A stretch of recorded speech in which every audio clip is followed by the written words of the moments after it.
Hi everybody and welcome to another piano video here on the Merriam Pianos YouTube channel. Today we're going to be talking about the Neo Bechstein, an odd artifact of piano history that doesn't receive a lot of attention, but I found the project to be most interesting even if it was odd and ultimately unsuccessful.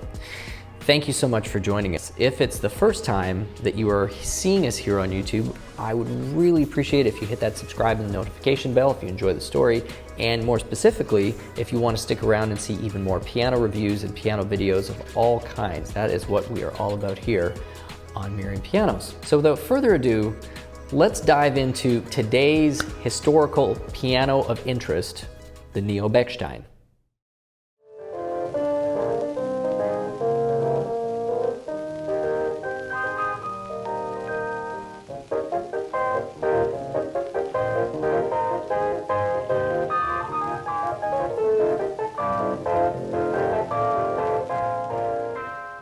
I often find myself thinking about how interesting it must have been to be a part of and witness the piano industry, really globally, from about the turn of the century or maybe even a decade before, late 1800s, right up until about the Great Depression. There couldn't have been too many more dynamic an industry than the acoustic piano industry at that time.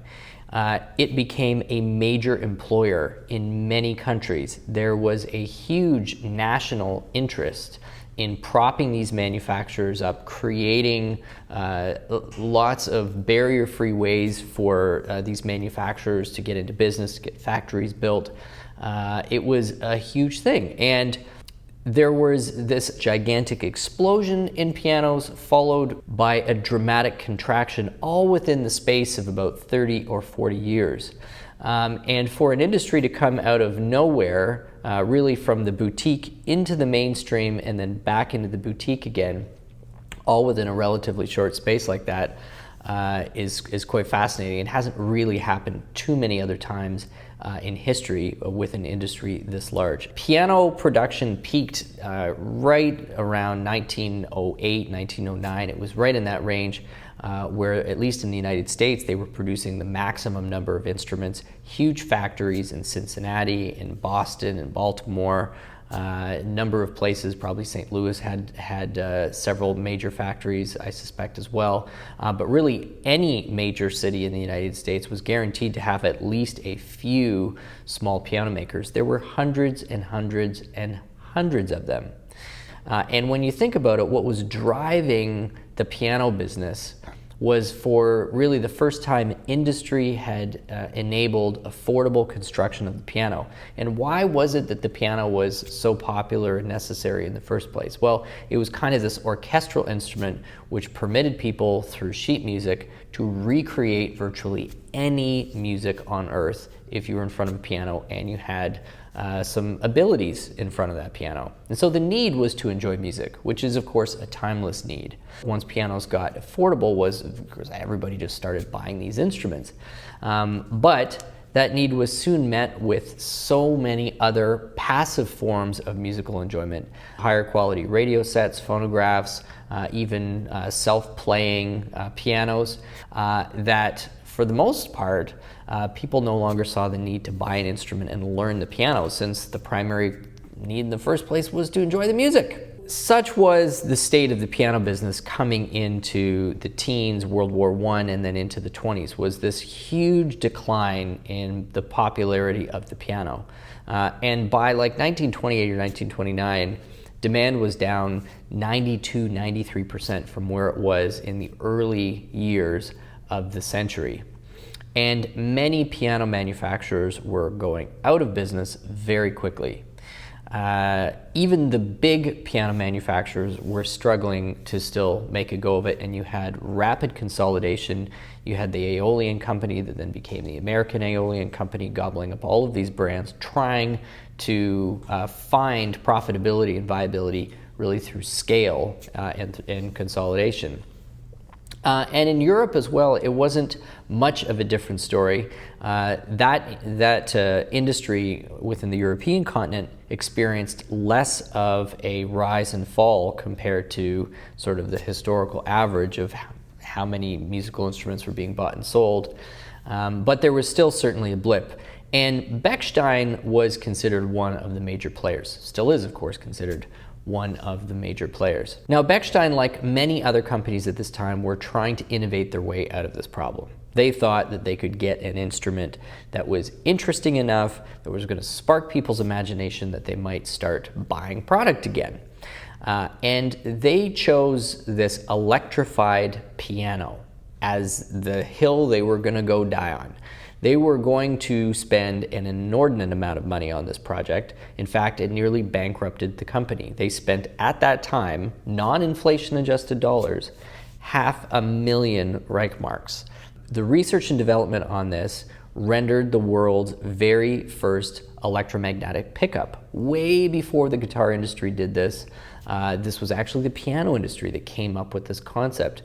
And so working from the basic principles of a grand piano in terms of its scale and string design, they came up with this instrument that would reproduce tone without a soundboard, but rather electromagnetic pickups, then being amplified through a loudspeaker that would sit right next to the person operating the piano. Piano is an entirely new instrument called the Neo Bechstein.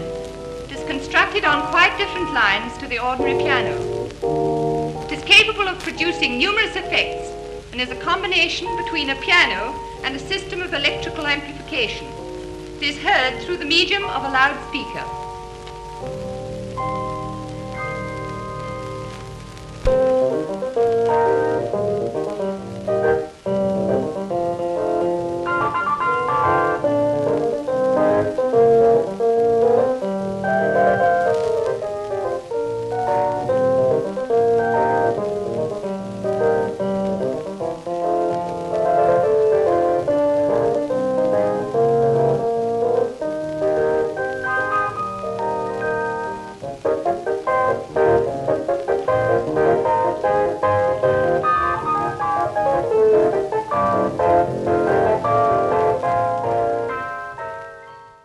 They had to overcome a number of challenges to get this happening. For one, obviously the development of the pickup in the first place was something that was completely new. And they had one pickup covering, I think, up to 5 notes. So they didn't have 88 notes worth of pickups. They had 15 or 16 of the pickups to cover the entire piano.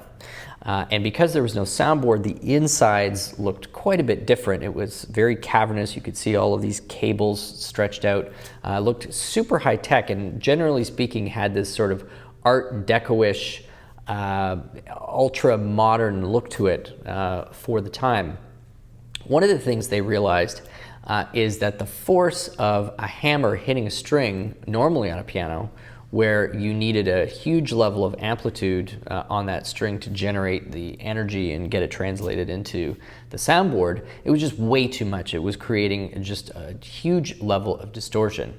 And so after they solved the pickup problem, the second problem was, well, how do you fundamentally keep the feel of a piano intact but lessen the impact on the string? And so they came up with this like micro hammer device or mechanism, which was essentially the same as a piano mechanism, including a regular hammer so that they weren't mucking with the geometry. But then on the end of that hammer, there was this extra little miniature hammer that would then flick up.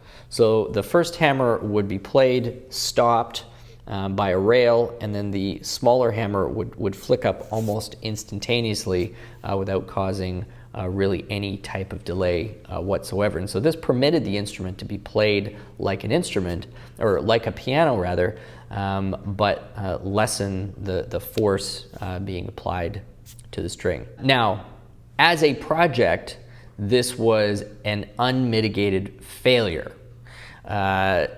Not only was it not popular at all, the cost meant that they never got their initial investment back. There was only a few hundred of these things sold over the course of the 4 or 5 years it was in production. And to get themselves out of the hole as much as they could, they wound up selling all the patents and a lot of the hardware to Petrov, who then originally thought this was obviously a good idea and quickly realized that they were in trouble too, and the entire concept industry-wide quickly faded into oblivion. Musically speaking, this was a pretty funky result. So the left pedal worked almost like an expression pedal, and so depending on where you played that left pedal, you could make it sound like a really small, tinny little acoustic piano, or you could get into something that was sounding a lot more like a Rhodes or a Wurlitzer, and anything in between.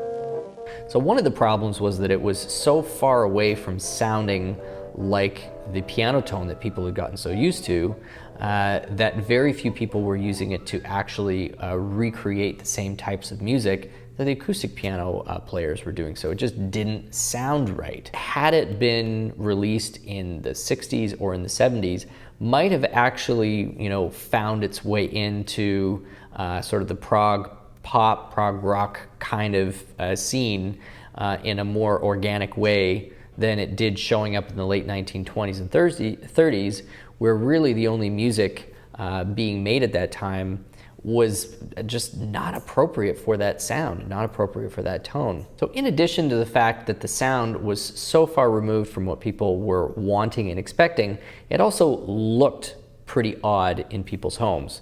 I think there was a moment when the futuristic aspect of it was probably considered fairly avant-garde and cool, but the fact that you needed this giant loudspeaker beside you meant that it was just super bulky, very large, very bulky, and also very difficult to repair and maintain. The mechanism, because it was not a widespread in-use mechanism, meant that you likely would have needed specially trained technicians in order to ensure that it was regulated properly.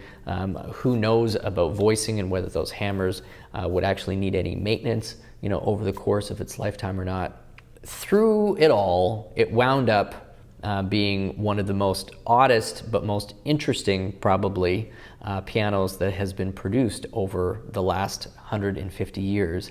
Bechstein, of course, would have some very tricky times over the next 2 or 3 decades after this project came to a conclusion, and really didn't kind of re-rise from the ashes until the 1970s, 1980s, when you had new ownership coming in, really focused on getting it back to being a traditional acoustic piano company, of course, now risen to be, again, the largest producer of top-end luxury pianos in Europe. But needless to say, the Neo Bechstein is probably an instrument that they, as well as many others who played it, were quite happy to have relegated to the history books.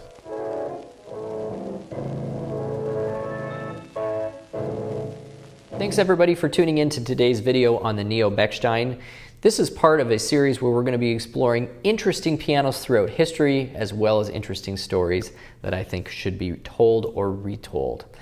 If you enjoyed today's video, please hit that subscribe and notification bell. We'd really appreciate if you came back and checked more videos out in the future. We love this growing community, and certainly we'd love to hear from you. My name's Stu Harrison. Have yourselves a great day.